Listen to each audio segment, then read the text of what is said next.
Là, il nous manque juste une erreur à mettre. Donc, je vais mettre l'erreur. Donc là, ce que j'ai fait, c'est que parfois la détection, en fait, va pas réussir à trouver certaines couleurs, notamment le blanc, qui est assez difficile, mais c'est dû à certains réglages. Et si je faisais plusieurs relevés de couleurs et que je faisais des comparaisons, il y aurait moyen, mais ça, je l'ai pas encore fait, faute de temps.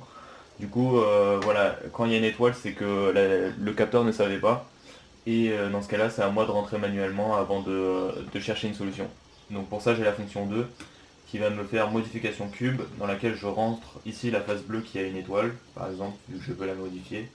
Face bleue, je lui dis que je veux accéder à la deuxième ligne. Rappelons que c'est des tableaux, du coup ça commence à 0, ta nouvelle couleur. Et du coup là, quand on va à la face bleue, white, yellow, green, yellow, blue, red, et là on veut un white. Donc on met W. Et donc là, c'est bon, notre cube il est chargé et on n'a plus aucune erreur. Donc maintenant qu'on a calculé la solution, grâce à un algorithme, donc une fois qu'on s'est assuré que toutes les faces elles étaient bien, on réécrit toutes les couleurs dans un certain ordre et du coup il y a un algorithme d'arbre de décision qui va pouvoir nous renvoyer une solution que vous voyez affichée là, celle-ci. Et du coup maintenant on va la faire jouer à notre cube. Donc on place le cube sur la base, voilà, prêt à exécuter. Et du coup on va exécuter la fonction 4 qui permet de résoudre et d'envoyer à l'Arduino les différentes instructions. Et donc c'est parti.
Il doit rester deux mouvements là.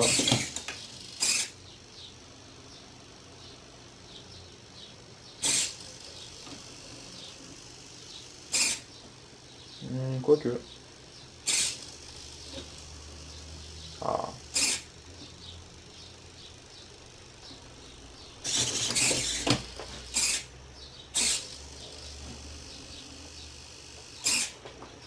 Tadam. Et il nous le représente comme on l'avait posé à la base, c'est-à-dire face verte en premier. Donc voilà, notre cube a été résolu sur mon application Java. Du coup, on peut voir toutes les étapes qui ont été exécutées et toutes les commandes qui ont été envoyées à Arduino. Donc maintenant, ce qu'on peut faire, c'est se déconnecter en déconnectant le port com ou bien recommencer une résolution, etc. Ça a quand même pris à peu près 6 minutes, plus la détection en 3 minutes, donc faut pas trop être pressé, c'est-à-dire à 10 minutes la résolution du cube complet. Donc voilà, on peut se déconnecter maintenant. Et voilà. Bah, merci d'avoir vu notre projet. Bon, finalement, c'était quand même plutôt difficile à faire à deux, hein, parce que voilà, Mohamed de son côté, lui, il avait pas trop internet, etc. Et moi, j'avais tous les composants. Et le problème de ce projet-là, c'est que en fait, déjà, il faut beaucoup le tester. Donc ça nécessite d'avoir vraiment le cube et tout à portée de main, parce qu'on peut pas programmer dans le vide comme ça. Et si on n'a rien pour tester, bah, on sait pas où on va. Et donc aussi parce que dès qu'on fait des tests, bah, ça prend beaucoup de temps comme vous pouvez voir. De plus, voilà, le projet au moins je m'étais mis comme défi de le faire.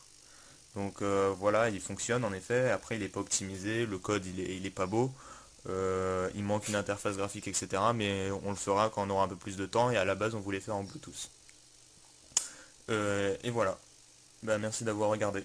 Au revoir.